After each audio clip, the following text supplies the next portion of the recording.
2009, vous êtes arrivé au stade par un pur fait du hasard. Et que tout ça là, vous avez pris tout ce temps pour coordonner tout ça. C'est la question, je veux savoir. Monsieur le procureur, vous avez besoin de réponses, non? Oui, mais bien sûr. D'accord. Merci beaucoup. Je voudrais vous dire sincèrement que d'abord, les 3 leaders qui ne sont pas les moindres dans ce pays, leurs déclarations sont contradictoires alors qu'ils étaient au même lieu. Ça, c'est ma première remarque. La deuxième remarque, quand vous dites que si je suis tombé par hasard, j'ai bien schématisé mon trajet. Et j'ai dit ce trajet où je partais et qu'est-ce que je partais faire. C'est à mon domicile à côté. Et j'ai bien dit, quand je me suis rencontré avec quand je suis venu vers les manifestants, les manifestants, de là-bas, comment j'ai décidé pour aller vers les leaders, je vous ai dit. Mais contradictoirement, les 3 ont parlé des choses contradictoires eux-mêmes. Peut-être la dernière, en tout cas pour le moment, en ce qui me concerne, vous concernant également. Absolument. Monsieur Camara, est-ce que vous avez des armes de service? Est-ce que vous avez des armes de service? Vous? Des armes de service? Oui. Qu'est-ce que vous appelez armes de service? C'est quoi une arme de service? Je ne suis pas militaire. Non. Vous n'avez pas d'armes? S'il vous plaît, monsieur le procureur, si vous n'avez pas compris la question, dites que vous n'avez pas compris. Mais vous ne posez pas de questions, s'il vous plaît. Monsieur Colonel Moussa Tchegboro, vous n'avez pas d'armes? Armes de service, comme vous le dites. Je n'ai pas compris ça. Je n'ai pas compris ce que vous attendez. C'est du français facile, ça. Simple. Est-ce que vous avez une ou des armes de service? Non, on ne parle pas comme ça. Monsieur le procureur, ça s'appelle la dotation. Si vous avez compris, alors répondez. Si vous avez compris, mais répondez à ma question. Oui, Quelle soit dotation ou usage personnel. Ça s'appelle la dotation. Vous en avez? Non, un commandant, déjà, on ne peut pas avoir une dotation. Vous n'avez pas d'armes? Un pistolet, d'accord, mais ça aussi, ça fait longtemps depuis qu'on dote tous les militaires en pistolet. Est-ce que Moussa Tchegboro Camara a une arme? C'est ma question. Elle est claire, je pense. De dotation. De dotation? Non. Vous n'en avez pas? Je n'en ai pas pour le moment. Alors, quel type d'arme vous avez alors? Si ce n'est pas une arme de dotation, quelle arme je ne suis pas doté individuellement d'une arme pour le moment. En dehors de la dotation, est-ce que vous avez une arme? Ou des armes? Non. Moussa Tchegboro, vous n'avez pas... Excusez-moi. Colonel Moussa Tchegboro Camara, vous n'avez pas d'arme? Je n'ai pas d'arme de dotation. Monsieur Camara, oui. Arme de dotation, arme de service, ou je ne sais pas comment l'appeler, est-ce que vous détenez une arme? Non, Monsieur le Président. Pas doté d'une arme. Que ces déclarations nous sont données acte. Tout ce qu'il est en train de dire est en train d'être consigné, monsieur le procureur. Parce que c'est extrêmement grave.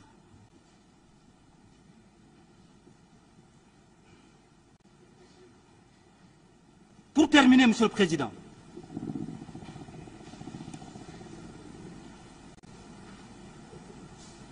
Colonel Moussa Tchegboro, à qui on peut imputer ces crimes odieux commis ce jour du 28 septembre 2009, selon vous? Selon moi, je ne sais pas. Non, selon vous. Hein. Oui, je ne sais pas. Mais je pense que ça, c'est à la disposition de la Cour. Nous sommes là pour ça, pour déterminer qui a fait quoi et qui est responsable de quoi. Et croyez-moi, ce sera fait. Un vrai plaisir. J'en ai fini pour le moment avec le colonel. Je vous remercie, monsieur le Président. Sous réserve de ce que...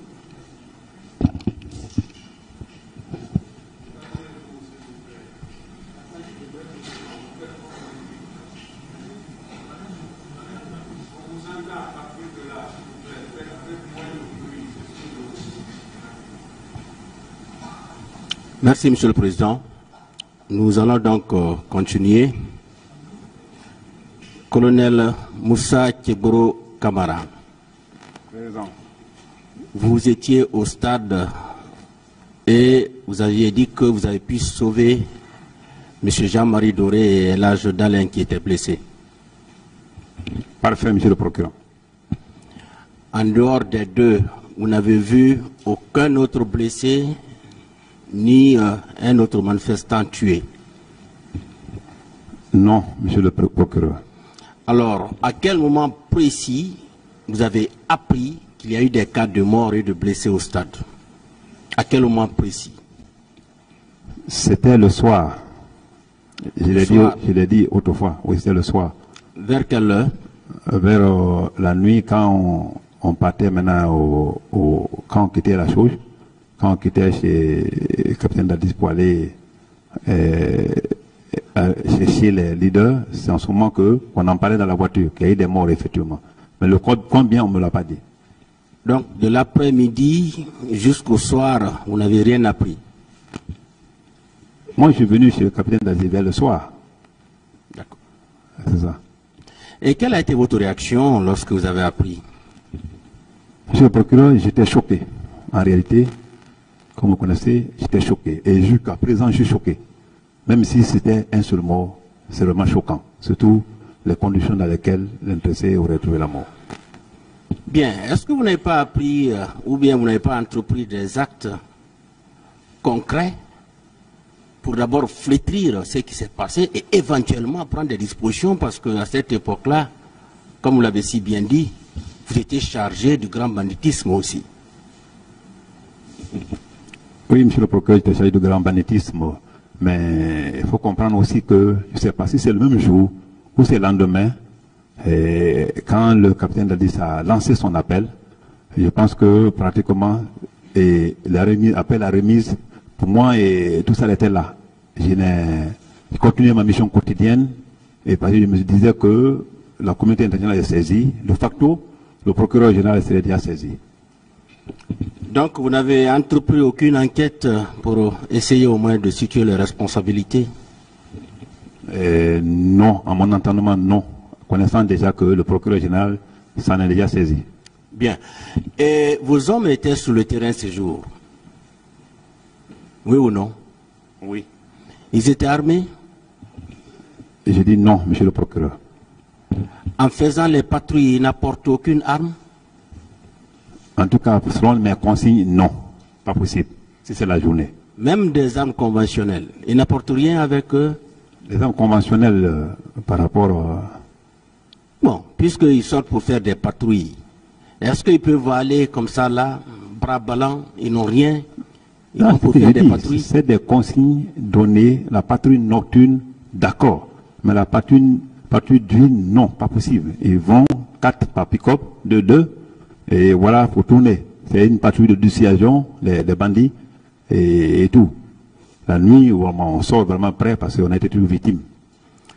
Parce qu'il est mis au compte de vos hommes 2 cas de mort au carrefour Bellevue et 2 cas de mort au niveau de l'esplanade du stade. Qu'est-ce que vous en dites? Bon, comme je l'ai dit hier, monsieur le procureur, je disais que c'est maintenant que j'apprends cela. Et même dans l'ordre de renvoi, les cas de mort qui sont là-bas, c'est sur ma tête. Que ils ont tué 2 devant moi, c'est qui est impossible. Et que moi-même, j'aurais tiré sur quelqu'un ou, je ne sais pas, un militant. Et c'est ce que j'ai vu. Et c'est la partie-là. Hormis les autres infractions ne m'ont pas effrayé, comme les 2 parties-là. Parce que ça m'a irrité dans la tête. Bien. Et puisque vous étiez au stade, ces faits-là se sont presque déroulés devant vous. Et vous n'avez pas dressé de rapport pour expliquer au moins dedans ce qui s'est réellement passé à l'adresse de votre hiérarchie? Je n'ai pas compris. Vous n'avez pas fait de rapport de ce que vous avez constaté au stade? Non, je n'ai pas fait de rapport. Pratiquement non. Quand j'ai fait le compte rendu, comme vous appelez, nous, l'information en voie hiérarchique, nous on a fait le compte rendu. Quand j'ai donné le compte rendu ce soir et que j'ai été instruit à aller reprendre les gens pour un hôpital approprié, et je pense que pour moi, j'avais accompli une mission.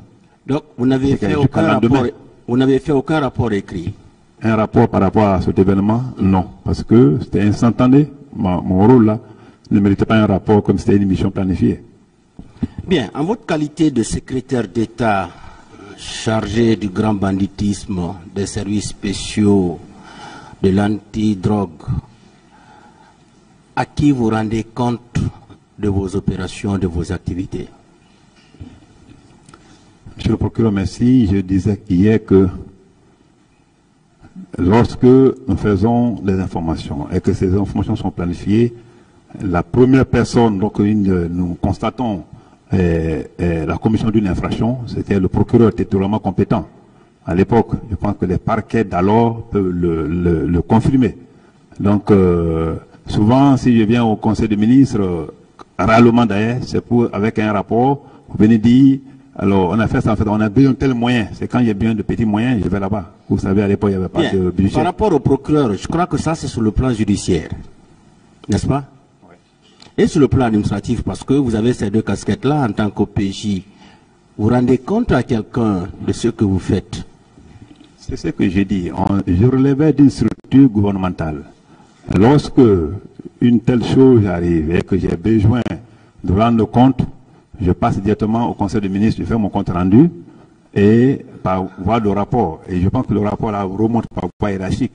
C'est comme ça que j'évoluais. Moi. Vous rendez compte à qui? Vous ne voulez pas dire ça? Non, mais je peux que vous relevez de quelqu'un? Oui, c'est ce que je vous ai dit. Que vous relevez d'un supérieur? Si, mais... Vous avez quelqu'un à qui vous rendez compte? Je suis d'accord avec vous. Hein. On est d'accord? Oui. Sur le plan administratif, là, vous le savez, vous êtes OPJ. Absolument. Voilà, les OPJ nous le disent souvent.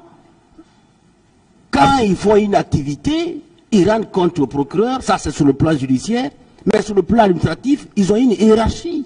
Oui, ah, mais, vous le savez, oui, vous ne mais voulez pas nous dire ça? Oui, je suis d'accord avec vous. Bien, à qui vous rendez compte sur le plan administratif? Je voulais simplement vous dire, si vous se comprenne sur la question, moi j'étais déjà au sommet. J'avais des services. Quand ils constatent les choses, je suis informé. Non, ma question est simple. Oui. Voilà. Et moi écoutez, s'il vous plaît, s'il vous plaît, la question elle est simple. Hein. Sur le plan administratif, vous rendez compte à qui? Au gouvernement. Vous ne pouvez pas répondre, vous êtes libre. Au gouvernement, parce que j'étais membre du gouvernement. Ah, au gouvernement? Oui. Tout court? Oui. Donc vous attendez souvent, même si quelque chose se passe au cours de la semaine, vous attendez le conseil pour faire le compte rendu? Non, si quelque chose se passe au cours de la semaine, si c'est au cours de la semaine, quelque chose se passe, je suis informé. Il y a l'arrivée d'un bateau ou bien il y a une grande saisie de cocaïne et autres là. Alors, les rapports me parviennent. C'est pas moi qui fais en fait le rapport. Il y a les chefs de mission, il y a les chargés de dossier. Quand ils font la mission, ils envoient d'abord, quand le procureur est saisi, pendant que le dossier est contenu de façon procédurale, qui montre l'information là, je peux rendre compte soit à Sekouba ou au Premier ministre ou bien à Dadis. C'est le premier que je rencontre. Bien, votre service n'a jamais obtenu de dotation en armes? Jamais? Non, votre service n'a jamais été doté d'armes? J'ai dit oui. C'est pourquoi j'ai dit que la patrouille d'Uine était armée. On ne peut pas se procurer d'armes si on n'est pas armé. D'accord. Et à quelle occasion vous utilisiez ces armes-là? Nocturne, hein? À quelle occasion vous utilisiez ces armes? Bon, comme vous l'avez vu une fois, mais à chaque fois d'ailleurs à l'époque là, dans les attaques des stations auto là, alors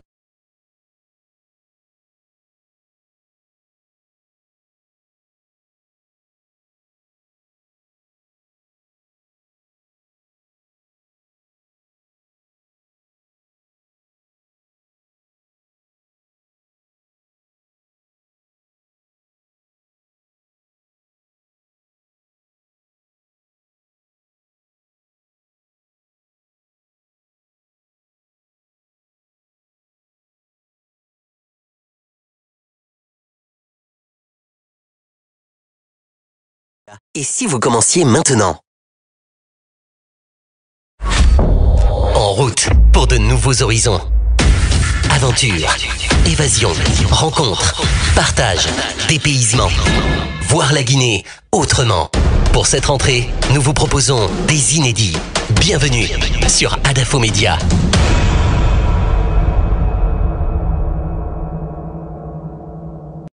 Radio Espace.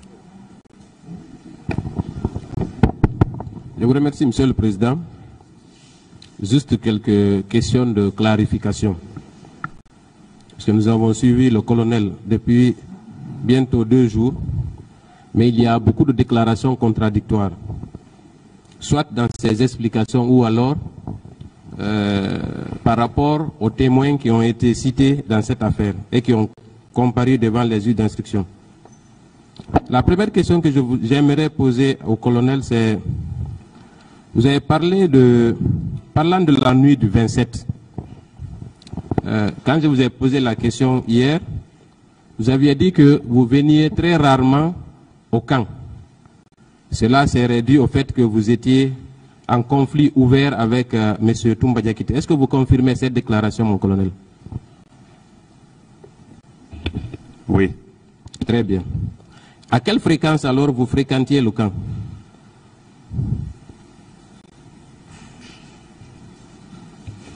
Je ne saurais te le dire. Quelle fréquence? Est-ce qu'en tant que membre du CNDD, étant donné votre position au sein du gouvernement, est-ce que vous ne rencontriez pas le président Dadis fréquemment au camp? Pas de tout, lui-même il est là. Non, la question c'est à vous, c'est pas au président Dadis. Pour l'instant, c'est vous qui êtes à la barre. Je dis pas de tout. Comment? Je dis non. Très bien. Alors, parlant des témoins qui ont été entendus au niveau des juges d'instruction, hier mon confrère a parlé d'un certain Sori Kondé, qui est un des membres de votre service, n'est-ce pas? Oui. Il a également parlé du général Toto Kamara, Mamadba Kamara, et qui était un accusé comme vous, mais qui malheureusement nous a quittés. Et tous ces trois indiquent, pour ce qui est du colonel et du général Mamadba Kamara, il a déclaré officiellement dans son procès verbal d'interrogatoire que la réunion qui a précédé la planification et l'exécution des tâches pendant le 28 septembre, que au cours de cette réunion, vous étiez présent. Est-ce que vous confirmez cette déclaration? Je l'ai déjà répondu. Reprenez mon colonel, s'il vous plaît. J'ai répondu, maître. Vous avez dit quoi? Vous êtes un accusé, n'oubliez pas ce état de fait, mon colonel. Non. Quand on vous pose des questions, vous les répondez. C'est ça. Si je connais pas C'est vous qui êtes à la barre. Allez-y. on y va. Voilà. Le général a indiqué dans son procès verbal que la veille, c'est-à-dire le 27 septembre, la nuit, vous étiez au camp en présence de M. Toumba Diakité. Est-ce que cette déclaration est vraie? Pas de tout. Très bien. M. Claude Pivi a également indiqué dans son procès verbal d'interrogatoire que c'est vous qui étiez chargé du maintien d'ordre. Est-ce que vous reconnaissez cette situation? Pas de tout, parce qu'il est là. Très bien. On sait tous que vous aviez un différend avec M. Toumba Diakité. Est-ce que vous aviez des antécédents avec M. Sori Kondé, le général Mamadba Kamara et M. Claude Pivi? Est-ce que vous avez des antécédents? Antécédent par rapport à quoi? Si vous étiez en conflit. Non. Alors pourquoi Claude Pivi déclarerait que vous étiez chargé du maintien d'ordre le 28 septembre? Pourquoi, à votre avis? Je dis que c'est la méconnaissance des structures opérationnelles. Donc comme il est là, certainement à la confrontation on saura. Non, c'est vous qui êtes là pour l'instant. Je dis qu'à la confrontation, je suis prêt à être confronté à lui. Avant la confrontation, on vous pose la question. J'ai dit non, je l'ai déjà dit non, maître, s'il vous plaît. Donc vous niez ça, vous niez. Vous appelez Vous nier. contestez cette déclaration. J'ai dit non. S'il vous plaît, maître, s'il vous plaît. Non, s'il vous plaît, s'il vous plaît, je ne m'adresse c'est pas à vous. calmez-vous. C'est pas à vous que je m'adresse. Maître, il a répondu, calmez-vous. Il a répondu, Mais ils n'ont pas à respecter. Ils n'ont pas à respecter, monsieur le président. posez d'autres questions. Alors, est-ce que vous contestez cette déclaration? J'ai dit non. D'accord. Est-ce que vous êtes en conflit ouvert avec Claude Pivi? Le non, là, c'était ça, non. Comment? Le non, c'est ça. Et avec le général Mamadba Kamara? On n'était même pas liés. Vous n'êtes pas liés. Donc, est-ce que ces personnes avaient une quelconque raison de faire des déclarations qui vous incriminent gratuitement? C'est une question? Oui, bien sûr que c'est une question. Alors, toutes ces déclarations liées ou relatives même à tous ces ces infractions sur ma tête là, c'est les dégradations. Non, Enfin, moi, non, je ne suivez-moi. parle pas de ça. Pour te dire que. S'il vous plaît, Mais laissez-moi te écoutez, répondre. je Je vous dis que pose c'est une des question. questions, vous répondez. Ça, c'est pas une question. C'est une Monsieur question. Camara, Une maître, question? Monsieur Camara, c'est ce que je suis en train de vous dire depuis 2 à 3 jours maintenant. Répondez à la question qu'on vous pose. Arrêtez de faire trop de commentaires. Ou surtout des commentaires qui n'ont pas trait à la question posée. Répondez directement à la question. Je vous ai dit vos droits. Tout ce que vous pouvez, c'est de répondre ou de dire « je ne réponds pas ». Mais vous ne pouvez pas obliger la personne à reformer la question à votre guise.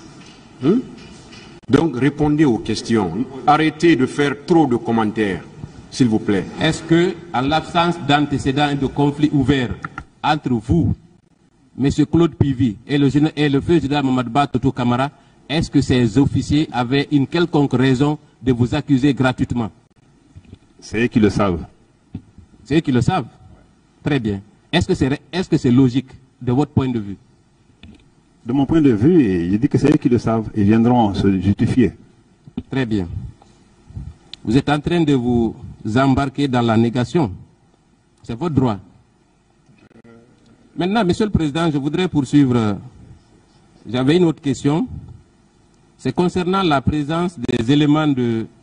Vous savez, les éléments antidrogue, parfois on les appelle les éléments de Kieboro, n'est-ce pas? Dans tous les PV, on dit les éléments de Kieboro, n'est-ce pas?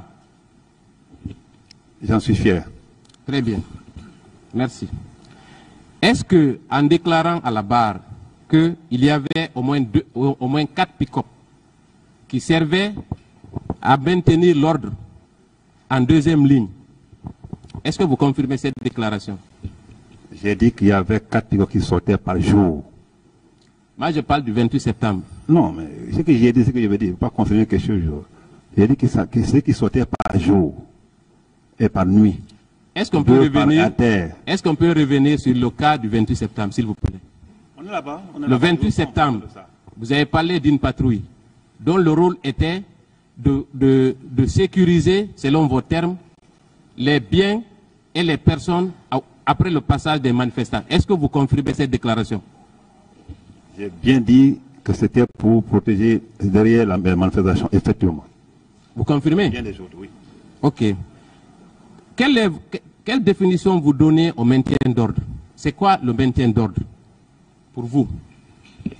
Je ne suis pas un officier de maintien d'ordre, je ne sais pas. Vous ne savez pas? Ouais. Très bien, moi je vais vous l'apprendre alors. Okay. Voilà.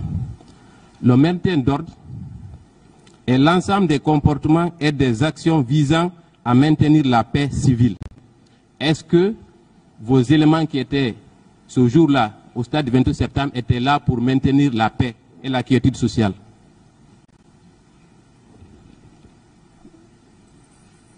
Je dis que le chef de l'équipe... S'il vous plaît, colonel, non, je ne veux pas la diversion. Répondez à ma question. Est-ce que, si le maintien d'ordre... est-ce que le rôle... Écoutez, s'il vous plaît. Est-ce que le fait que vos éléments protègent les biens et les personnes pendant la manifestation ne constitue pas n'est pas un moyen de préserver la paix sociale? Oui ou non? Si c'est un moyen. Alors, dans ces conditions, on peut déclarer et affirmer haut et fort que vos éléments ont participé au maintien d'ordre, oui ou non? Non, chacun a son rôle dans un maintien d'ordre. Il ne faut pas me pousser à affirmer quelque chose. Très bien. Je ne vais pas insister outre mesure.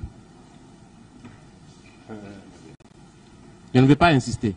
On y va. Mais, il est clair qu'aujourd'hui, vos éléments ont participé au maintien d'ordre au cours des événements du 28 septembre. Cela est constant. Vous ne pouvez pas le nier, mon colonel. Oui, Monsieur le Président, oui. En fait, Monsieur le Président, je voudrais avoir un éclaircissement concernant Monsieur Dalin. Vous avez dit que vous avez porté secours à Monsieur Dalin, vous l'avez conduit dans votre voiture. Comment vous avez procédé? Est-ce que c'est vous qui l'avez pris par la main ou c'est un de vos agents qui l'a pris par la main pour le conduire à votre véhicule? Je dis bien, bel et bien, que c'est moi d'abord qui suis venu le chercher, et qu'en le faisant monter dans la voiture, Je pense que c'est les agents qui ont fait monter. C'est pourquoi Baouri dit même qu'il y avait même le garde corps de qui. Moi, je n'ai pas observé. C'est moi qui conduisais. Ceux qui l'ont pris pour mettre dans la voiture, je ne sais pas qui. Mais c'est moi qui l'ai envoyé pour nous la voiture. Je n'ai rien entendu. Ceux qui l'ont mis dans la voiture, prendre le main dans ma voiture, parce que c'est moi qui conduisais, je ne sais pas. Mon garde corps, il était là et il y avait d'autres agents. Plus le garde corps, je ne sais pas, de Sidi, comme le Baouri a dit, mais je ne l'ai pas vu. C'est Baouri qui a dit que c'est le garde corps qui a aidé les autres pour le faire monter dans la voiture. Mais comme c'est moi qui conduisais, moi j'étais dedans. Mais c'est moi qui les ai pris au lieu de la chose, jusqu'au niveau de la voiture. Est-ce que c'est un de vos agents qui a porté ces loudalins au dos pour le conduire à votre voiture? Oui ou non? Il semblait que c'est le garde des corps, mais moi je ne peux pas l'affirmer ici. Mais il semblait que c'est le garde des corps. Pas sur mon dos quand même. Mais c'était sur le dos d'un de vos éléments. Oui, garde des corps, oui. Alors, pourquoi vous avez déclaré hier que vous étiez rentré seul au stade pour sauver les leaders? Pourquoi? Non, quand je dis par rapport à mes hommes, comme vous dites sur le pick-up là, c'est par rapport à ça. J'ai toujours dit que je marche avec mon garde corps et le chauffeur. Ça, c'est une affirmation. Mon colonel, vous avez déclaré ici hier que pour rentrer sauver les leaders, vous étiez seul. Oui ou non? Même si on dit ça à quelqu'un qui n'aime pas, je ne sais pas qui, on ne peut pas dire à un militaire qui vient avec un garde corps, tu gardes la voiture tout coup pour rentrer et que les gens ne te suivent pas pour t'accompagner, ou que ton garde corps ne te suit pas. Non, mon colonel, je suis désolé. Quand vous dites que vous êtes seul, c'est que vous êtes seul. Ce que j'ai dit, je l'assume. Si le garde corps pour vous c'est des hommes, ça c'est pas des hommes, ça c'est des faits, c'est des gens qui marchent naturellement avec nous. Mon colonel, vous avez affirmé ici, et il y a les vidéos aussi, hein, vous avez dit ici que vous êtes rentré seul. Vous avez pris la responsabilité de soldat. Vous avez assumé votre rôle de soldat pour aller sauver les leaders. Oui ou non? Est-ce que j'ai dit que je n'avais pas de garde corps? Est-ce que je n'ai pas dit avant que je marchais avec un garde corps et chauffeur? Vous n'avez pas dit que vous êtes rentré avec votre garde corps. C'est ça, c'est ma réponse. Maintenant, est-ce qu'on peut dire, est-ce que maintenant vous vous rétractez et maintenant vous maintenez la déclaration suivante? Je suis rentré au stade avec mon garde corps. Est-ce qu'on peut conclure à ça? De toute façon, ma déclaration en fait foi. Laquelle? Parce qu'il y a plusieurs déclarations. Il y a celle qui est contenue dans le procès verbal d'interrogatoire dont vous contestez une partie. Celle que vous avez tenue hier, vous avez contesté une partie et vous l'avez modifiée ce matin. On va prendre laquelle, mon colonel? Maître, ne pensez pas que je modifie mes déclarations. Comment? J'assume ce que je dis. On est d'accord? Il y a 3 déclarations. On prend laquelle? Je n'ai qu'une seule déclaration. Il y en a 3. Monsieur Camara, vous êtes rentré au stade avec qui? Naturellement avec mon garde corps, comme je l'ai dit. Donc c'est aujourd'hui que vous le dites maintenant? D'autres questions? Oui, Monsieur le Président.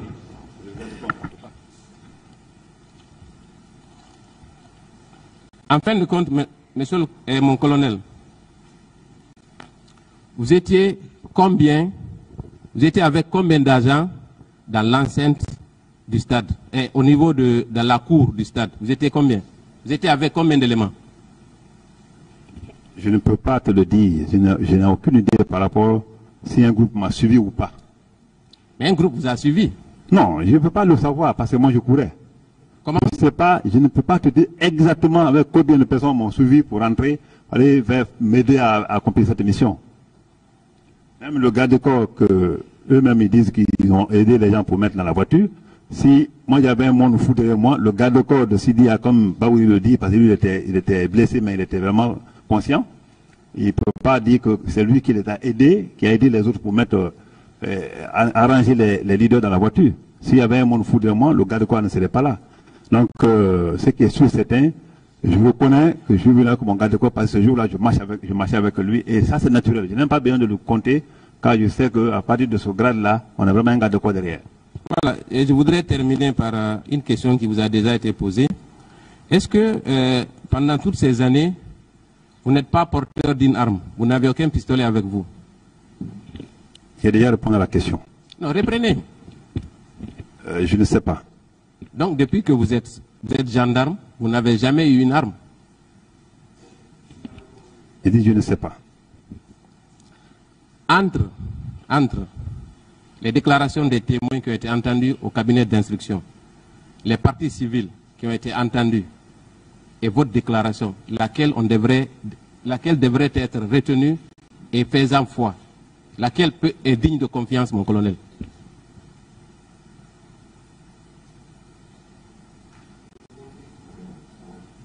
Reprenez. J'ai dit, 5 témoins affirment pour les uns que vous étiez présents, que vous avez participé à la réunion préparatoire pour la planification des massacres du 28 septembre. D'autres disent que vous êtes celui qui était chargé du maintien d'ordre au stade. Une troisième catégorie vous indexe personnellement pour avoir ouvert le feu sur des manifestants. Est-ce que, avec toutes ces déclarations, on peut vous croire, mon colonel? Je ne sais pas, parce que nous sommes devant la cour. C'est au président de l'apprécier et comparer les preuves pour voir qu'est-ce qu'il veut dire après. J'en ai terminé, monsieur le président. Partie civile, monsieur le président. À cette phase, on va accepter de ne plus revenir sur les questions qui ont été posées plusieurs fois, répondues plusieurs fois. S'il vous plaît. Peut-être, monsieur le président, une question peut être posée, mais la manière de la reposer peut constituer un concours. Merci bien, monsieur le président. Mon colonel, vous étiez membre du gouvernement et un soldat. Est-ce que, après les événements du 28, au soir du 28 et les jours qui ont suivi, il y a une cellule de crise qui a été créée par le gouvernement pour gérer les conséquences des événements du stade du 28 septembre. Je n'ai aucune idée. Vous n'avez aucune idée? Parce que je n'ai pas été... on ne m'a pas demandé de participer à une telle chose. Donc je n'ai aucune idée. Ceux qui sont mieux placés pourront répondre à ça. Au niveau de l'autorité militaire, vous n'avez pas été informé de la création d'une crise, ni au niveau du gouvernement, vous n'avez pas été aussi au courant qu'une crise, une série de crises a été créée. Je pense que j'ai précisé ça, monsieur le maître, s'il vous plaît. J'avais dit que je venais rarement, si ce n'est pas un problème concernant mon département, au niveau du Conseil des ministres. Si vous avez une information du genre, je n'ai pas été participant. Bon, d'accord. Oui, mais est-ce que vous étiez informé qu'il y a eu plusieurs cas de mort?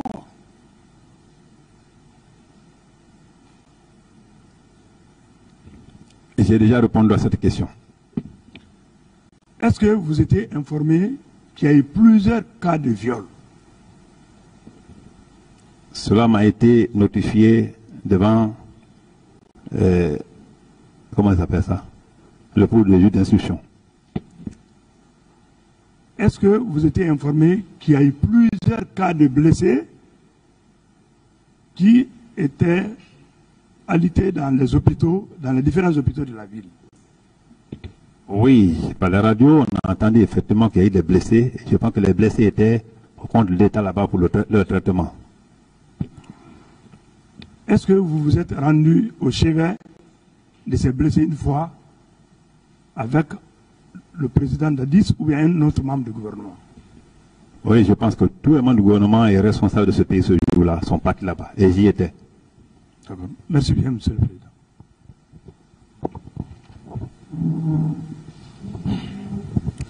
Je vous remercie, monsieur le président. Mon colonel, je voudrais comprendre, lorsque vous êtes devant la patrouille,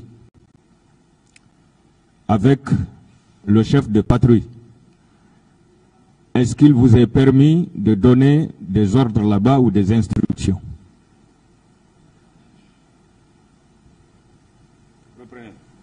Je reprends. Vous êtes avec la patrouille, en présence du chef de patrouille. Est-ce qu'il vous est permis de donner des instructions ou un quelconque ordre à la patrouille? Le chef de patrouille est chargé et responsable de ces hommes. Donc non. Vous ne m'avez pas compris. C'est comme en matière de flagrance. Lorsque le procureur est présent, sur les lieux, l'OPJ est dessaisie automatiquement. Alors vous êtes avec la patrouille, en présence du chef de patrouille. Mais c'est vous qui êtes le secrétaire d'État. Donc vous êtes au-dessus du chef de patrouille, parce que c'est vous-même qui désignez le chef de patrouille. Alors lorsque vous êtes ensemble, et que vous avez un ordre ou une quelconque instruction à donner, est-ce que vous pouvez la glisser? Vous voulez une précision? Je dis d'abord, il n'y a pas de raison qu'un commandant se retrouve dans une patrouille. Si c'est une mission, même s'il y a un chef de mission, et que le commandant soit présent, c'est lui qui prend automatiquement l'ordre. C'est une mission. Allez vers les bandits, il y a Sati de l'autre côté, il faut aller. Je ne parle pas. Mais la patrouille, il n'y a pas de raison, il n'y a pas de possibilité qu'un commandant de grade se retrouve avec les sous-officiers, je veux dire, lors d'une patrouille. Ce n'est pas possible. Alors je vais vous rappeler, dans la lutte contre le narcotrafic, c'était d'ailleurs devenu comme une série. Nous, on était toujours en face de l'écran. On vous voyait dans l'action. Vous sortiez avec la patrouille pour aller mener des opérations. Et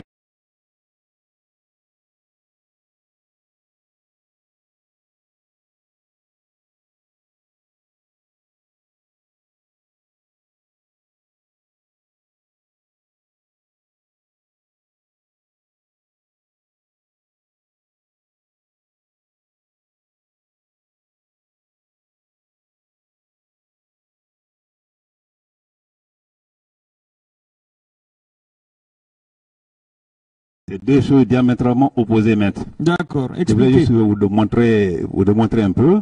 Expliquez. La patrouille est différente de mission.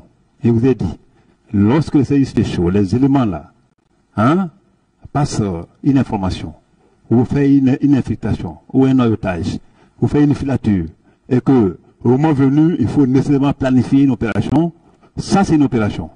Mais la patrouille c'est autre. La patrouille c'est ceux qui marchent là. Et même la police de proximité, souvent, ils font la patrouille. Ceux qui marchent là, dans la rue, avec leur pick-up, sans parler avec quelqu'un, klaxonner comme ça, voir s'il ne peut pas vraiment tomber sur quelque chose et rassurer les gens, surtout dans les zones criminogènes, et souvent à l'époque, comme ça tirait partout. Donc, et cette patrouille tournait partout. Vous demandez les gens de Kaloum ici, n'ont pas vu ces patrouilles-là avant, même après le 28 septembre. Donc, et ça jusqu'à 36, Asmania et autres. Donc, ça, c'est différent. C'est différent, patrouille est différente d'opération. D'accord. Le 28 septembre, les pick-up de l'antidrogue qui étaient positionnés sur le long de l'autoroute Le Prince, jusqu'au niveau du stade, puisque vous étiez venu au stade,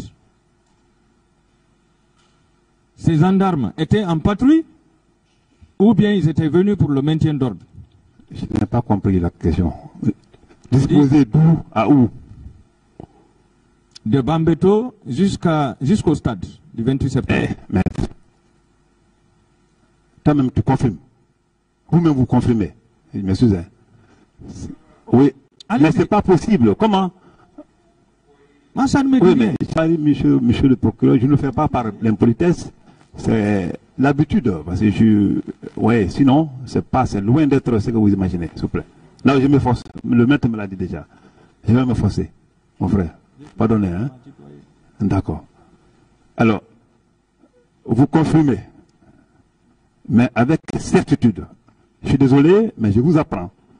Quand c'est deux pick-up, le contenu d'un pick-up, c'est juste 4 éléments. 4 éléments, chef de mission et le chauffeur. Ça fait 6.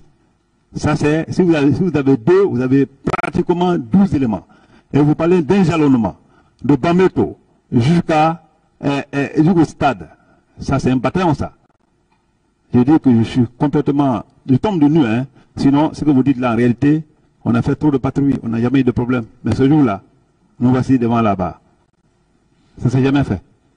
Bon, lorsque vous êtes venu au stade, vous avez trouvé quand même une pick-up, au moins, une ou deux pick-up de l'antidrogue, oui ou non? Je n'ai pas compris. Lorsque vous êtes venu au stade, aviez-vous trouvé au moins deux pick-up de l'antidrogue sur place? Si j'ai trouvé... Deux pick-up au moins. Si j'ai trouvé deux pick-up là-bas? Au moins. Oui, je suis sûr. Bon. En tout cas, Falima va me dire, parce que franchement, je n'ai pas compté, mais il y avait effectivement des pick-up là-bas. Voilà. Mais qui étaient déjà ceux qui suivaient les gens, et je pense que c'était ceci-là. Ben, Falima, lui, il m'a bien vu, je l'ai bien vu, il peut vraiment préciser ça. Est-ce qu'ils étaient en patrouille? Mais ils étaient à la fin de leur patrouille comme ça. Voilà. Maintenant que vous étiez présent, est-ce que vous pouviez donner un ordre là-bas à la patrouille? Est-ce qu'à l'instant... Non, écoutez. Non, pas possible. Je vous ai dit que la patrouille est différente de mission opérationnelle. Mais la patrouille même, selon mon confrère, est une mission. Oui ou non? Non. C'est pas une mission? Non. C'est quoi? Ce sont des servitudes. Servitude de quoi? Il y a le piquet, il y a la patrouille et autres. Servitude de quoi? Ça c'est servitude, ça s'appelle comme ça chez nous dans notre jargon militaire. D'accord, je passe. Vous avez décrit tout de suite la façon dont vous avez été élevé au grade de lieutenant-colonel jusqu'au grade de colonel par le général Sekouba Konaté entre 2009 et 2010. Est-ce que ce n'était pas un satisfecit ou une récompense pour le service rendu par vous le 28 septembre au stade du même nom? Ok. Allô? Bon, voilà. Oui. Oui. Non, monsieur le... D'accord, je réponds. Monsieur le Président, laissez-moi, s'il vous plaît, parler un peu. C'est important, ça. Ou bien vous n'avez pas compris? Si vous voulez que je réponde à oui ou non. Oui, par oui ou non? Bon, non. Donc, ce n'était pas un satisfecit. Vous croyez vraiment que cela est possible dans ce pays? Je dis non.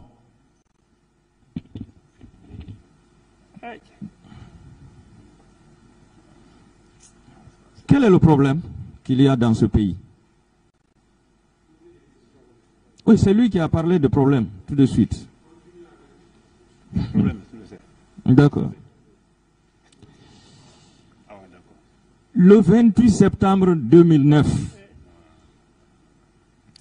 votre présence au stade du même nom,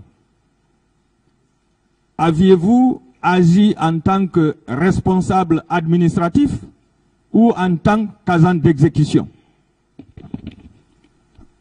En tant qu'administrateur, en tant que responsable administratif. C'est ce qu'il dit, c'est pourquoi je dis que je faisais la sensibilisation. En tant que responsable administratif. Absolument. Vous rentrez dans un stade où il y avait des tirs en tant que responsable administratif. Vous avez dit mon arrivée au stade, c'est-à-dire c'est la mission que j'ai effectuée. Et mon quand colonel. je suis rentré au camp... Mon colonel. Oui. Le responsable administratif, c'est au bureau ou bien c'est sur le champ d'opération? Je suis depuis 2014. Vous voulez une explication? Depuis 2009, je suis responsable administratif. Mais ça n'enlève pas mon étiquette de militaire. J'ai été à Zéro-Creux administrateur, c'est-à-dire responsable administratif, j'étais secrétaire général. Mais j'ai joué les missions là-bas, éteindre les feux, les crises. Et ce jour-là aussi, j'ai joué le même rôle. Je pense qu'à un moment donné, Il faut des gens pour prendre les décisions, pour agir dans le but de sauver les autres. C'est ce que j'ai fait. Ma question est très claire. Lorsque vous agissez en tant que responsable administratif, c'est au bureau que vous devez travailler ou bien c'est sur le champ d'opération?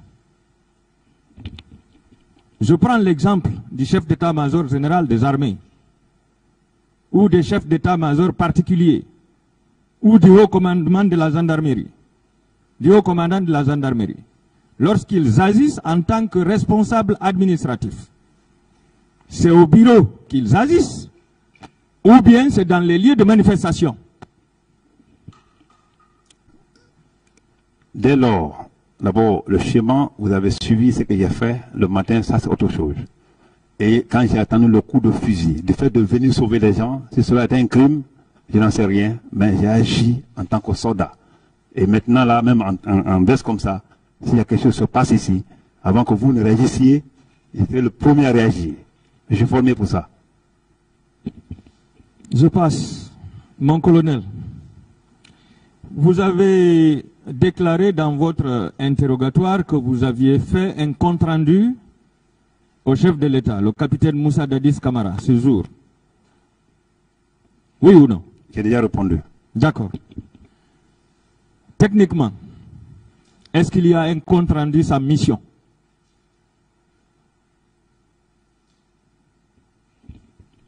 N'importe quelle mission, même une mission en cours d'action, même une mission spontanée qui tombe, quand il y a un fait qui se passe, surtout les faits de ce genre, je pense que donner une information à une autorité est un fait naturel.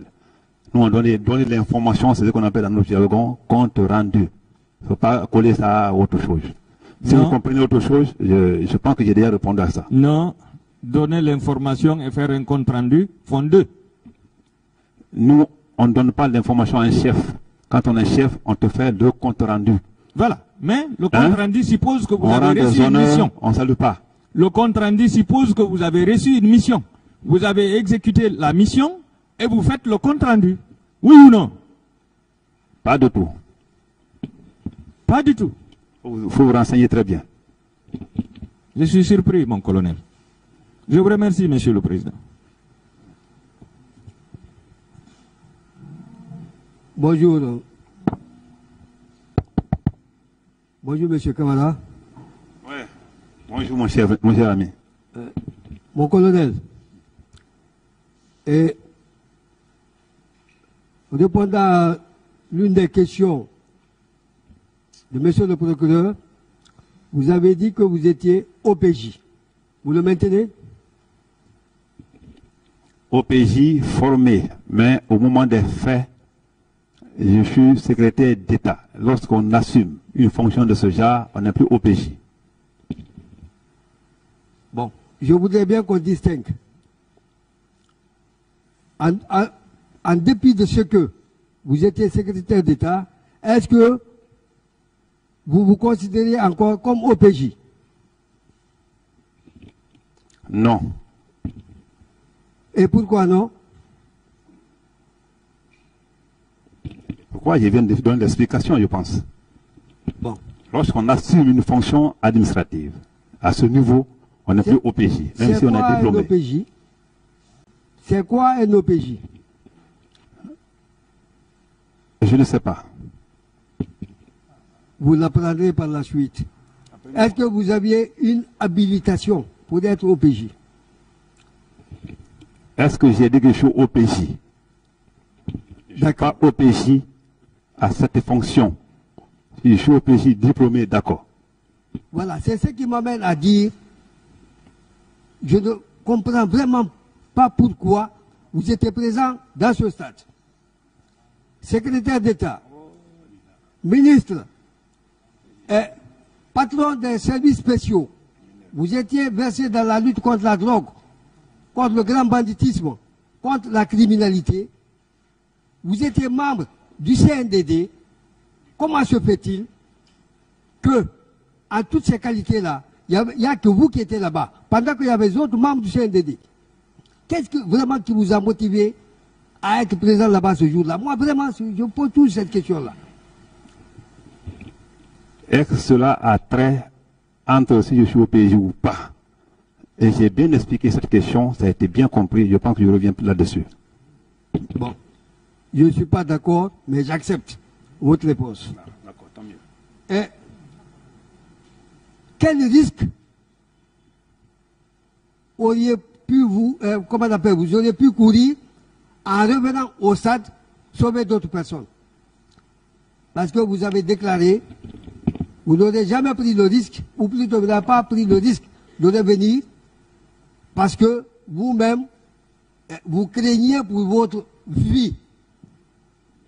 Quel risque? Merci mon ami, merci Maître Pouto. Alors, c'est une bonne question parce que je pense que c'est moi qui ai minimisé les risques. Ceux qui ont posé les risques ne sont pas venus. Sinon, à 3 km, on devait coaliser ce jour-là-bas. Tous les officiers, en ce moment, au commandement, devaient coaliser au stade. Je pense que ça allait minimiser beaucoup de choses. Mais comme moi, je n'ai pas calculé ça, j'ai négligé ma propre sécurité au profit des autres. C'est pourquoi je suis venu sauver des gens que j'ai pu sauver. Vous dites, vous n'avez pas agi comme les autres. Relativement au risque, vous dites, vous avez minimisé le risque. Quel est ce risque-là? Non, mais vous dites que retourner dans un stade où ça tire, ça c'est déjà, quand on entend le coup de fusil, parce que nous sommes en paix ici, quand ça entend tous usés, chacun va chercher à placer sa chaise. Pour te dire que celui qui a entendu ça, il est venu. Ceux qui ont entendu comme officiers, comme moi en ce moment, ils ne sont pas venus. Alors là, je pense que c'est eux qui avaient raison. Parce qu'ils ont calculé le risque. Moi qui suis venu, si je mourais ce jour-là, le Guinéen serait mitigé entre le corps d'un criminel ou d'un assistant ou un sécuriste.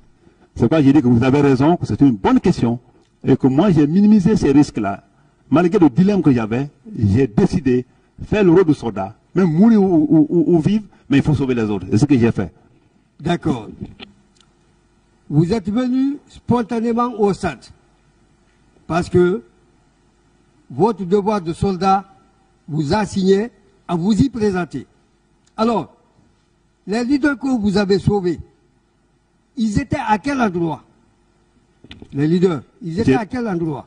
Merci, j'ai déjà répondu à ça. Vous pouvez, s'il vous plaît? Non. D'accord. Ils étaient ensemble, les leaders que vous avez sauvés, ils étaient ensemble, ou bien chacun était de son côté? Ça aussi, ça a été répondu, monsieur. Maître, s'il vous plaît. Après les avoir sauvés, entre guillemets, puisque c'est votre devoir de soldat qui vous y a amené. Donc c'est une décision personnelle qui n'avait rien à voir avec vos grades et puis tout ce qui s'ensuit. Avez-vous rendu visite à un seul d'entre eux? Je n'ai pas compris. Vous les avez sauvés par humanisme, parce que c'est votre devoir de soldat qui vous a interpellé. Vous n'êtes pas venu au stade sur la base d'une mission. Donc, c'est humainement et votre devoir de soldat qui vous a interpellé, ce qui vous a permis de les sauver. On est d'accord? Alors, est-ce que par la suite, vous leur avez rendu visite? Lorsque ils ont été sauvés, comme ça a été dit, lorsque j'ai reçu de l'ordre du capitaine d'Addis, accompagné de ses premiers Komara et Koutoubou Sano, lorsque ils ont été amenés à la clinique Pasteur, à ses frères, lui, alors, je suis resté là-bas longtemps, la nuit, parce qu'il était question de mettre un cordon sécuritaire. Vous pouvez demander comment il va vous le dire. Et j'ai mis un cordon sécuritaire jusqu'au matin. Et le matin, les négociations ont été négociées, les gens ont été amenés à l'étranger. On a fait tout à l'heure la lecture d'une note de service signée de M. Ibrahim Assouri Keita, portant fermeture du stade. Vous avez écouté ça, cette lecture-là? Vous avez suivi? Oui. S'il vous plaît, j'ai besoin de... Vous avez suivi? Oui. Alors, à votre arrivée, le portail était-il ouvert ou fermé? J'ai répondu, c'était fermé. À mon arrivée, comment? Le matin? Le matin, oui. Le matin? Oui. Pendant que je sensibilisais? Bon, je ne parle pas de sensibilisation, je ne parle pas du motif de votre présence là-bas. Je parle Je voudrais avoir des précisions. Si au moment où vous veniez, le portail était ouvert ou encore fermé? Je ne comprends pas réellement ce que vous voulez. Posez la question telle que ça soit se poser. Je ne comprends pas. D'accord.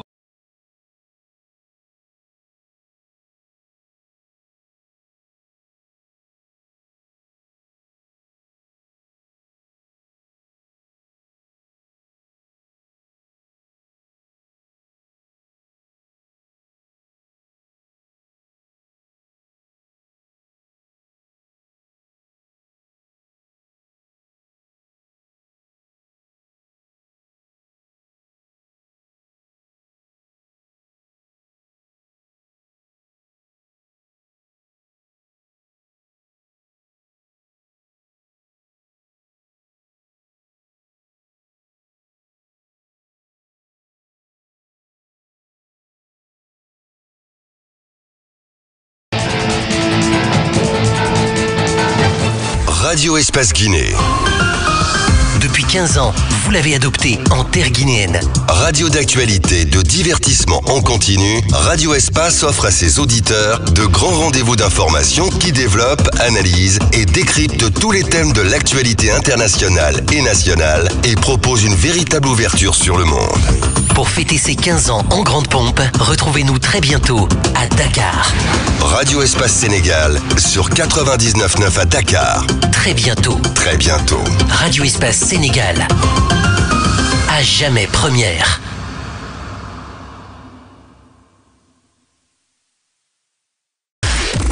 Retrouvez-nous sur les réseaux sociaux. Radio Espace sur Facebook et Twitter. Radio Espace Guinée.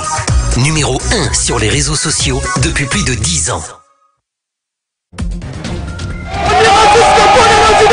Des réactions à Conakry recueillies par notre partenaire, l'Espace TV. Espace TV Guinée est sur YouTube. Abonne-toi. Espace Guinée sur YouTube. Espace TV en avance sur les réseaux sociaux. Radio Espace Guinée est sur TikTok. Radio Espace Guinée, numéro 1 sur les réseaux sociaux. Radio Espace Guinée. Radio Espace Guinée.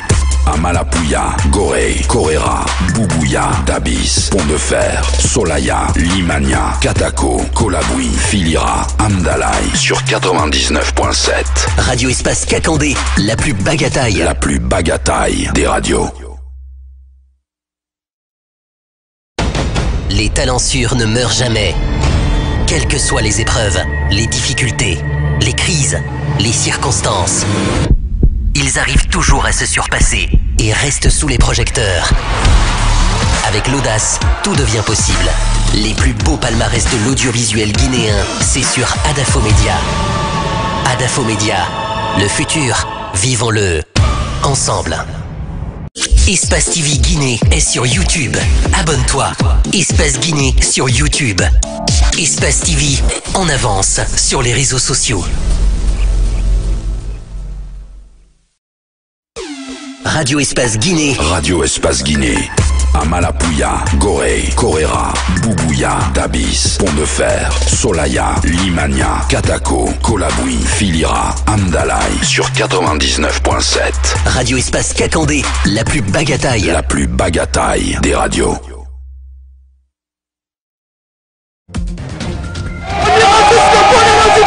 Des réactions à Conakry recueillies par notre partenaire, l'Espace TV.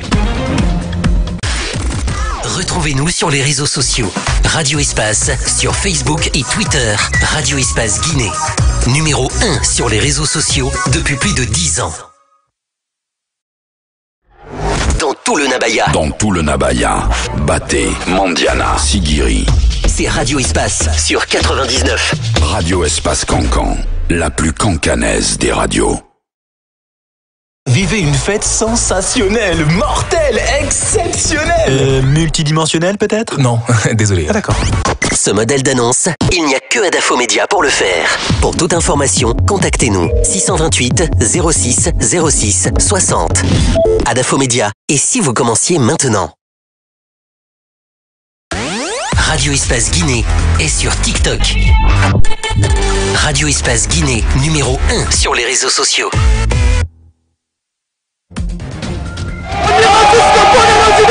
Les réactions à Conakry recueillies par notre partenaire d'Espace TV.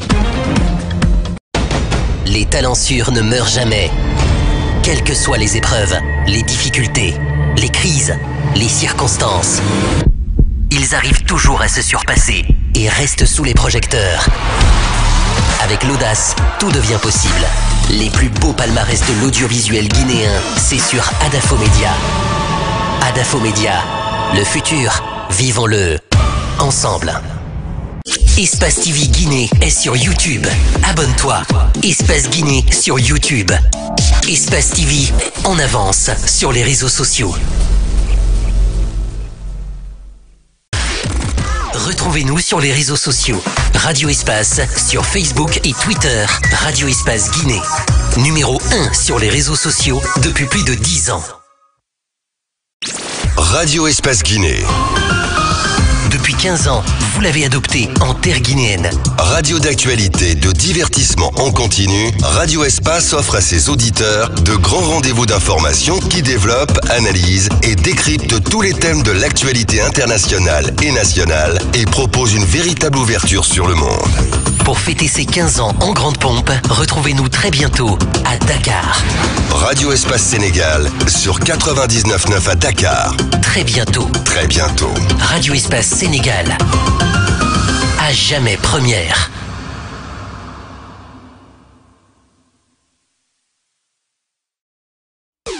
Radio Espace Guinée. Radio Espace Guinée.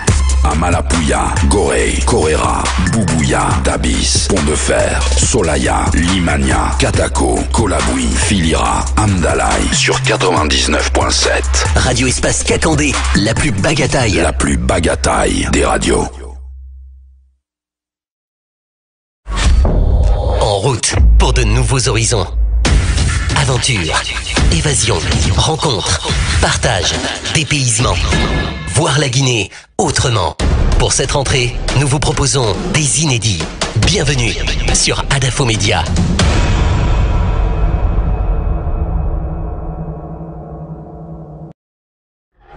Dans tout le Nabaya. Dans tout le Nabaya. Baté, Mandiana, Sigiri.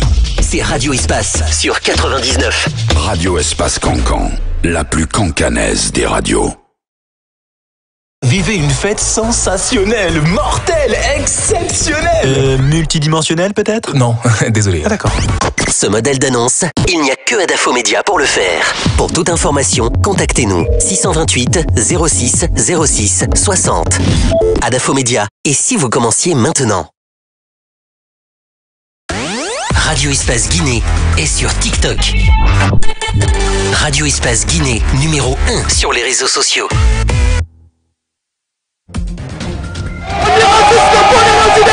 Les réactions à Conakry recueillies par notre partenaire d'Espace TV.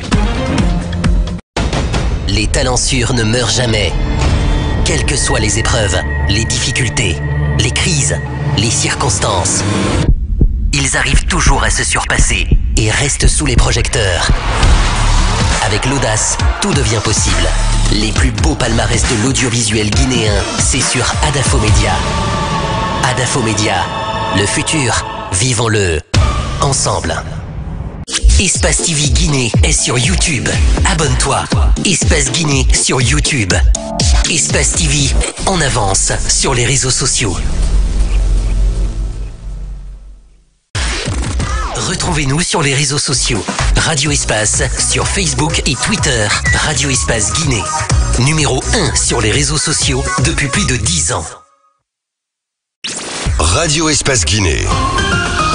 Depuis 15 ans, vous l'avez adopté en terre guinéenne. Radio d'actualité, de divertissement en continu, Radio Espace offre à ses auditeurs de grands rendez-vous d'information qui développent, analysent et décryptent tous les thèmes de l'actualité internationale et nationale et propose une véritable ouverture sur le monde.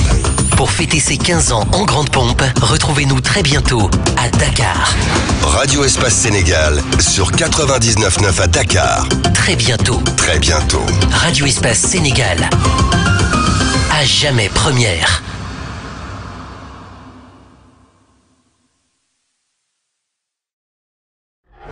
dans tout le Nabaya. Dans tout le Nabaya, Baté, Mandiana, Sigiri. C'est Radio Espace sur 99. Radio Espace Cancan, la plus cancanaise des radios. Des réactions à Conakry recueillies par notre partenaire d'Espace TV. Radio Espace Guinée. Radio Espace Guinée. Amalapouya, Gorée, Koréra, Boubouya, Dabis, Pont de Fer, Solaya, Limania, Katako, Kolaboui, Filira, Amdalaï sur 99.7. Radio Espace Kakandé, la plus bagataille. La plus bagataille des radios. En route pour de nouveaux. Nous avons décidé de dire à la foule que la manifestation était un succès et qu'elle pouvait se disperser. C'est entre-temps que Jean-Marie Doré est arrivé. Quelques instants après, j'ai vu les gens tomber sur la pelouse et sur la tribune d'en face sans comprendre ce qui s'est passé. En regardant à ma gauche du lieu où j'avais pris place, j'ai aperçu des hommes en armes, certains en tenue et d'autres cagoulés, qui tiraient à hauteur d'hommes. Deux responsables, qui sont Tchegro et Toumba, se sont détachés du groupe pour demander où sont les leaders. Ça, c'est à l'intérieur du stade. C'est de l'intérieur du stade dont parle M. Sidia Touré. Qu'en dites-vous, mon colonel? Qu'en dites-vous? J'ai été clair. Et quand c'est ce qu'il dit là, c'est très contradictoire. Rencontrer M. Chou, le premier a été rencontré, et que je sois encore à l'intérieur du stade pour dire où sont les leaders. Donc, moi, comme il est vivant, le grand frère Sidia, président Sidia, certainement il viendra apporter les précisions. Quant à moi, je te dis que je n'étais pas... Comment Touma et moi, on peut marcher ensemble pour demander les leaders? Je vous dis que Touma et moi, c'était les chiens de faïence. Ça, il faut le connaître. Donc, parce qu'on était diamétralement opposés par rapport aux missions, par rapport aux attitudes. Donc, heureusement qu'il est là. Et Sidia aussi, et je m'excuse de M. Sidia aussi, et pourra venir apporter les précisions. Mon colonel, avez-vous vu M. Marcel Guilavogui à la clinique Ambroise? Est-ce que vous l'avez vu à cette clinique? Non, monsieur maître. Vous ne l'avez pas vu. Mon colonel, qui a menacé à la clinique Ambroise Paris de lancer la grenade? Qui a fait cette menace? J'ai déjà répondu à la question là hier plusieurs fois, maître. Colonel, sur cette question également, je vais vous donner la déclaration de M. Jean-Marie Doré, qui n'est plus de ce monde, père son âme. J'ai vu Tchegro passer et j'ai crié son nom. C'est lui qui a mis fin à mes supplices en donnant l'ordre de me conduire près de la mosquée de l'Andrea où étaient déjà conduits Lucenifal, Sidia Touré et Mouktar Diallo, que j'ai retrouvé assis dans une voiture et ensanglanté. J'ai été embarqué à bord de la seconde voiture sur le fauteuil arrière. Je précise que Toumba était arrêté à côté de la voiture dans laquelle étaient les leaders politiques. Arrivé en temps, Guilavogui Marcel a fait face à moi pour prononcer ce qui suit. Qui a mis ce chien sur le siège arrière? Mettez-le dans le coffre. Ainsi dit, ainsi fait. Je me suis retrouvé avec les pneus crevés et les outils à l'arrière.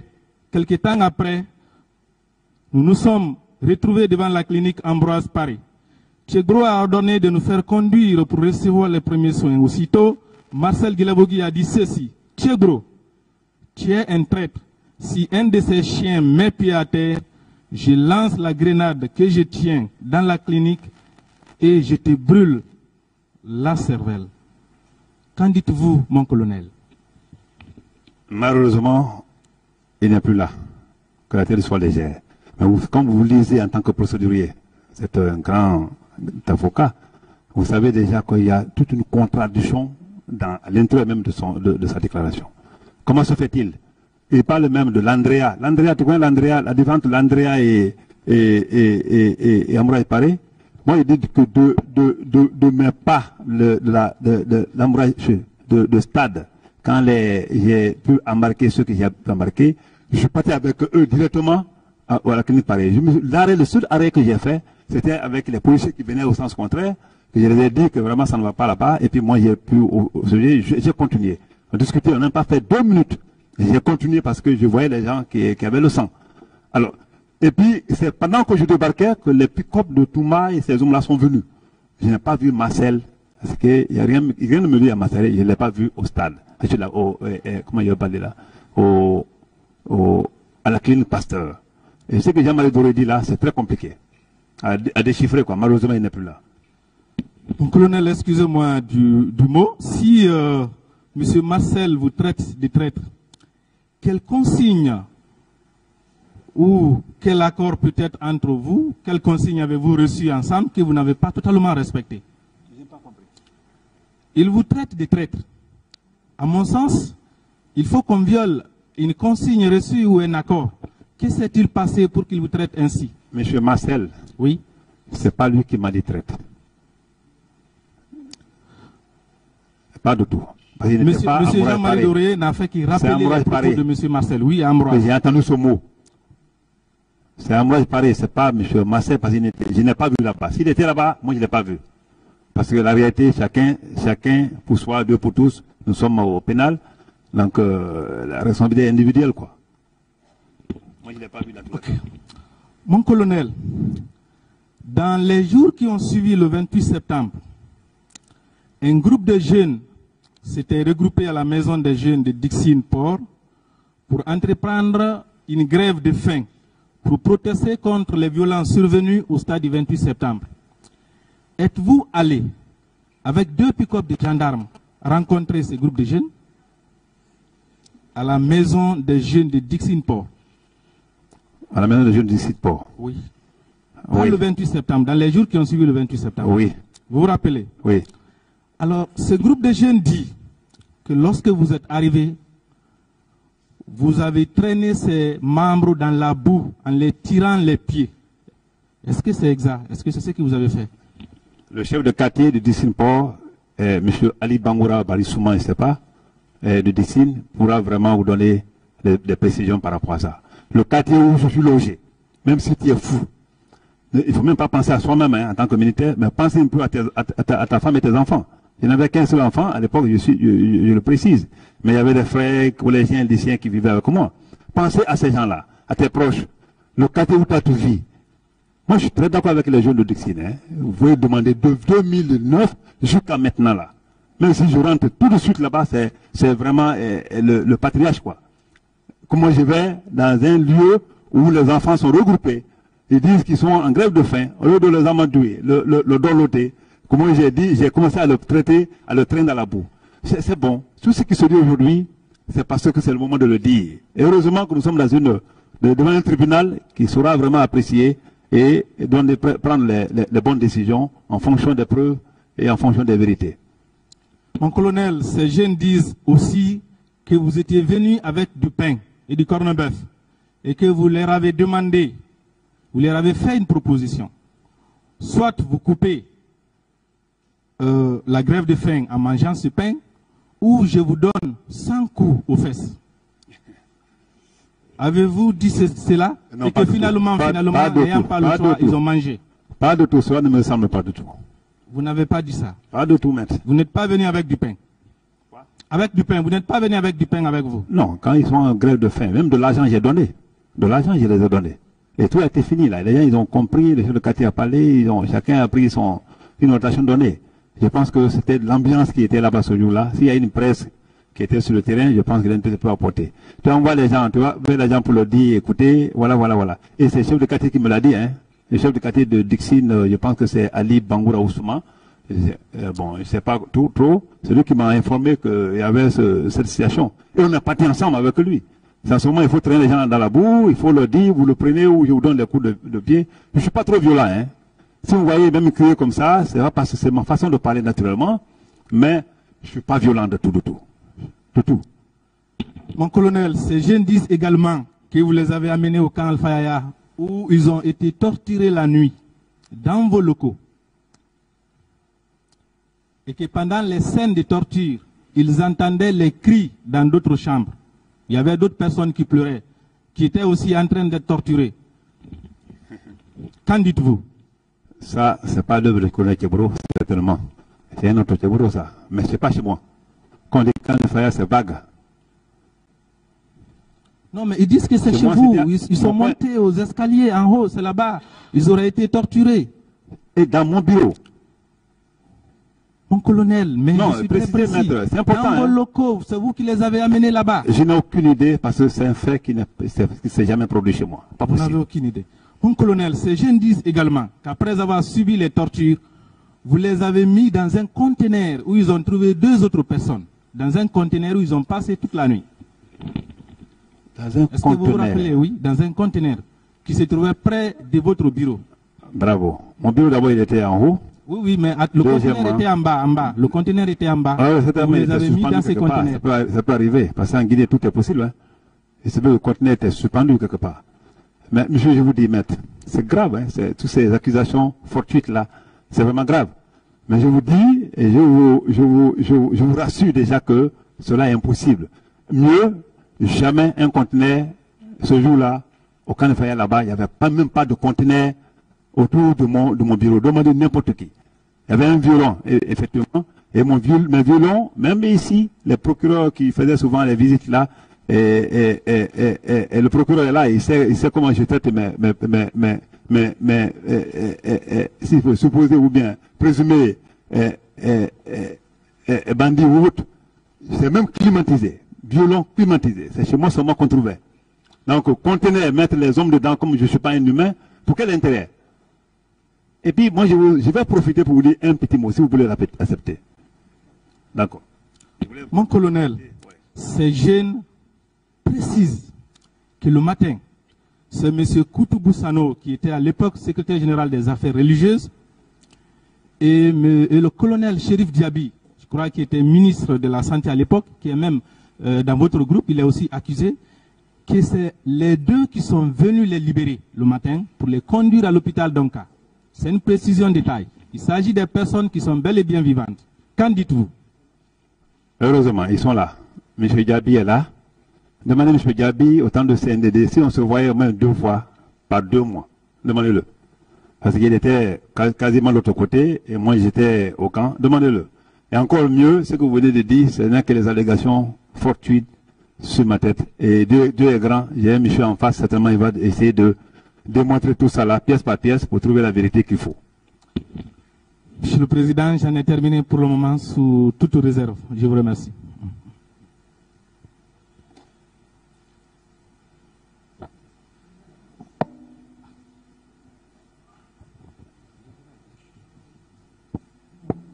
Merci, Monsieur le Président, de m'avoir passé la parole.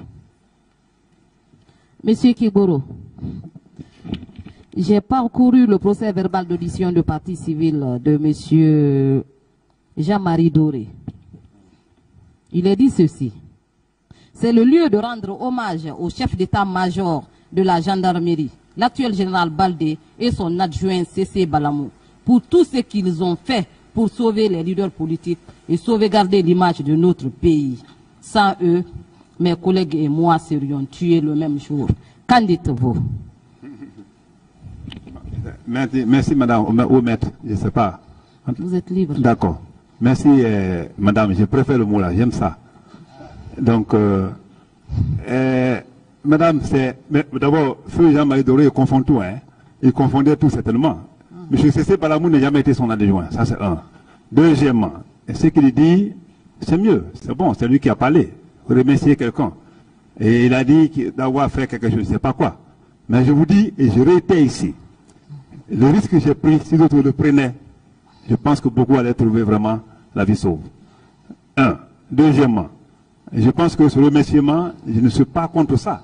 C'est bon de remercier. Il se peut qu'il a joué un rôle pour lui, hein? Même téléphoniquement, on peut jouer un rôle. Mais sur le terrain, et si dans le cadre de le sauver, ce monsieur, comme il a dit qu'il était avec moi dans ma voiture à Mouraï Paris, s'il était dans la voiture, c'était moi qui l'ai effectivement pris et je l'ai envoyé à l'hôpital. Le rôle que les autres ont joué, je ne sais pas. Il se peut qu'ils l'ont joué après moi. D'accord. Merci, monsieur le colonel. Mon colonel. Je poursuis. J'ai également parcouru le procès verbal d'audition de partie civile de monsieur Amadou Ouriba. Il est dit ceci. Monsieur Keboro nous a donné un coup de main pour porter l'âge cellulaire vers son véhicule. Je précise qu'à notre sortie du stade, avant qu'on ne s'embarque dans le véhicule du commandant Keboro, j'ai aperçu une dame couchée qui essayait de se protéger contre les militaires qui l'entouraient et qui tentaient de la violer. Qu'en dites-vous par rapport à cette déclaration aussi? Qui l'a dit? Qui l'a dit? Monsieur Ba? Oui, Monsieur Ba, Monsieur Amadou Ba. Bon, comme j'ai dit, j'ai vu des gens dans ma voiture que je ne connaissais pas. Lui, je ne le connais pas du tout. Mais ce qu'il dit, c'est lui qui a vu. Et dans ce passage, il n'a dit nulle part. J'ai dit au Kouna Keboro, s'il me disait, je nomme, je l'ai. Mais vous étiez ensemble, mon colonel. Oui, mais on peut être ensemble. Je suis là avec lui. Et chaque fois que je te regarde là, moi je te regarde, hein, quand je te vois, je ne vois personne ici. Il se peut que lui qui est à côté, il voit l'autre chose. Moi, je suis concentré sur vous et j'étais au volant.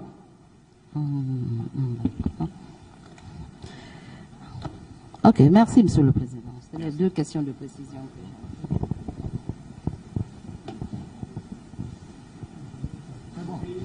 C'est bon.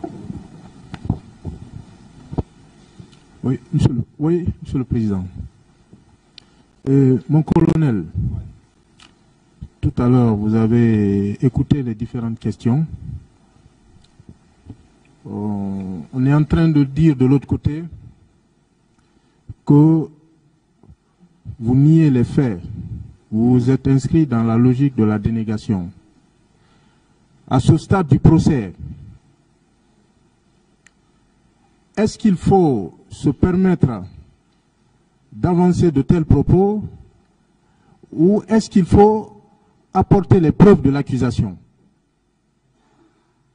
À mon sens, je pense que, au lieu de dire que je nie, c'est de me confondre automatiquement avec les preuves de l'accusation. Moi, je pense que c'est ce qu'il faut. Mais des thèmes comme ça, c'est ici, on peut le dire, c'est bon. J'apprécie et j'accepte. L'essentiel, nous sommes en train de à part ces déclarations, ces dépositions de témoins et ces auditions de partie civile, qu'est-ce qu'on vous a présenté? Rien de tout, rien de tout. Je tombe de nu, c'est ici, je suis informé de tout ça, cassette et autres là, c'est ici.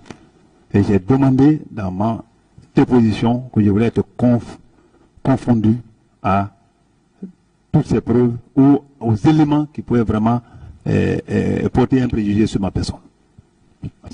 Lorsqu'on vous demande, par exemple, à qui vous avez rendu compte ou à qui vous devez rendre compte des questions liées à la responsabilité du commandement, est-ce que vous êtes là pour ça? Pas de tout. Comme le président dit de répondre à tout, sinon, franchement, je tombe de nu. Même mon échelon, comment j'ai gradé, tout et tout, c'est compliqué. Mais c'est à la base. L'essentiel, c'est la vérité qui va jaillir. Mon colonel, se trouver au stade du 28 septembre, à cette date, est-ce que cela constitue un crime? Pas de tout, si ce n'est pas en Guinée, sinon j'étais venu pour sauver et j'ai pu faire ce que je pouvais faire. Est-ce que vous êtes renvoyé devant ce tribunal parce qu'il y avait des pick-up garés aux alentours du stade ou à quelques endroits du stade? Est-ce que vous avez été renvoyé ici pour ça? Pas de tout, pas de tout. Il me semble que même quand on sort tout à l'heure, on peut trouver des pick-up de ce service jusqu'à présent, du service chargé des services spéciaux et de la lutte contre la drogue. Ces véhicules sont garés ici. Ça veut dire que c'est un crime? Pas de tout, je pense pas. Je ne pensais pas, mais bon. En tout cas, ça se dit ici. Est-ce que vous êtes devant ce tribunal pour répondre aux questions liées aux renseignements, les renseignements généraux, les spécificités des renseignements, avoir des détails, des définitions concernant les renseignements, les méthodes de renseignement? Est-ce que vous êtes devant ce tribunal pour ça? Non, maître. On vous dit que des personnes ont affirmé qu'ils ont été bloqués. Ils ont été bloqués par les policiers et les gendarmes avec qui vous étiez. Mais est-ce que, encore une fois, vous êtes renvoyé devant ce tribunal pour avoir bloqué X ou Y? Non, mais je ne l'ai pas fait et je ne suis pas là pour ça. Est-ce qu'on vous a présenté une seule fois un de ceux-là qui déclare avoir été torturé? Une seule fois. C'est ici, j'ai tout appris. Ici, tout appris. Il y a plus de 10 ans, après l'information, après que le procureur ait requis l'ouverture de l'information, est-ce qu'on vous a présenté une seule personne qui a été torturée? Non, maître, c'est ici, j'ai tout appris. D'ailleurs, on est en train d'indiquer que ce qui est contradictoire, que M. Abdoulaye Cherif Diaby, qui était venu intervenir pour sortir ces personnes qu'on était en train de torturer, ce monsieur lui-même est renvoyé devant ce tribunal pour être jugé pour des faits de complicité et de torture. Alors qu'on déclare de l'autre côté que c'est cette personne-là qui est venue sauver d'autres personnes. C'est contradictoire. Est-ce que vous êtes devant ce tribunal pour répondre aux questions liées à la dotation? Est-ce que vous avez une arme de service, entre guillemets, comme on l'a dit tout à l'heure? Est-ce que vous êtes là pour répondre à ces questions? Pas de tout, maître, mais je suis obligé. On aurait dû vous présenter ici une arme, l'arme que vous avez utilisée ce jour-là. On aurait dû présenter ici les balles retrouvées dans les corps des personnes tuées. On vous dit que, voilà, est-ce que vous portiez une arme, est-ce que vous avez une dotation? Cette question ne se pose pas. On vous demande si des corps, des cadavres avaient été retirés devant vous. Est-ce que vous êtes là pour répondre à ces questions? Pas de tout, c'était pas surtout ma responsabilité. On vous demande également, est-ce que vous aviez des antécédents ou des conflits ouverts avec X ou Y, notamment avec Claude Pivy? Est-ce que cela fait partie de l'accusation? Non, maître, parce que j'ai fait toutes les missions difficiles en forêt avec Claude Pivy. Rentrer seul au stade du 28 septembre, ou être accompagné d'un garde du corps, est-ce que cela constitue un crime? Non, maître, car cela est naturel. Un officier supérieur. On parle de participation au maintien d'ordre, des questions qui ne se posent pas ici. Est-ce que vous avez été renvoyé parce qu'il y a eu des manquements en vous concernant, en ce qui concerne le maintien d'ordre? Qu'est-ce que vous avez précisé que vous n'êtes pas chargé du maintien d'ordre? Vous le réitérez? Je réitère, maître, effectif. Je ne suis pas le chargé de maintien d'ordre. Je vous remercie, Monsieur le Président. Mon colonel, voir deux pick-up à la rentrée principale du stade, c'est un crime? Pas du tout, maître, chef en Guinée. Bien. Venir au secours d'un groupe et laisser l'autre groupe, c'est un crime? Malheureusement, non, maître, chef en Guinée. Alors, de fait que vous n'avez pas pu rencontrer Sidia au niveau juste de l'esplanade est un crime? Pas de tout, maître. Depuis que vous êtes devant ce tribunal, est-ce qu'on vous a envoyé des preuves dont il s'agit de parler? je tombe du nu par rapport à ces accusations et c'est pourquoi je suis là, pour que ces preuves me soient exhibées, afin que le monde entier se rende compte désormais quel est le rôle que le Colonel Djeboué a joué, une manière d'honorer ma famille et blanchir les mailles de mes enfants. Merci, Monsieur le Président. Après les événements du 28 septembre, le parquet général, près la cour d'appel, a ordonné l'ouverture de l'information.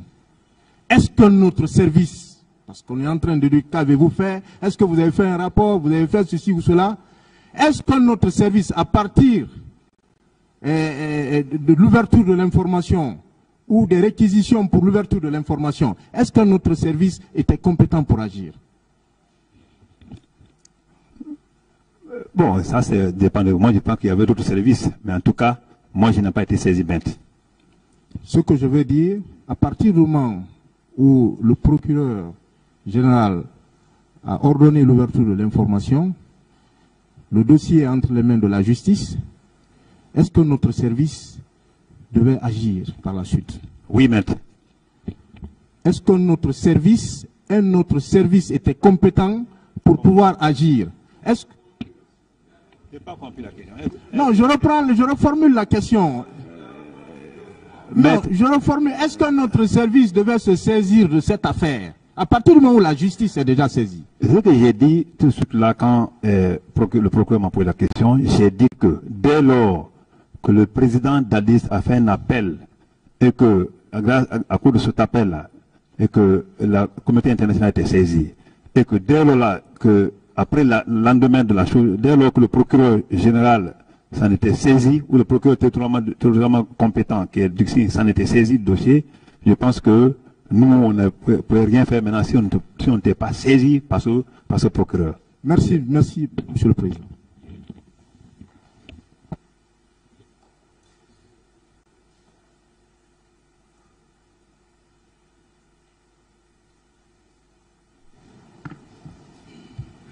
Monsieur Moussa Tchegoro Kamara, asseyez-vous pour le moment.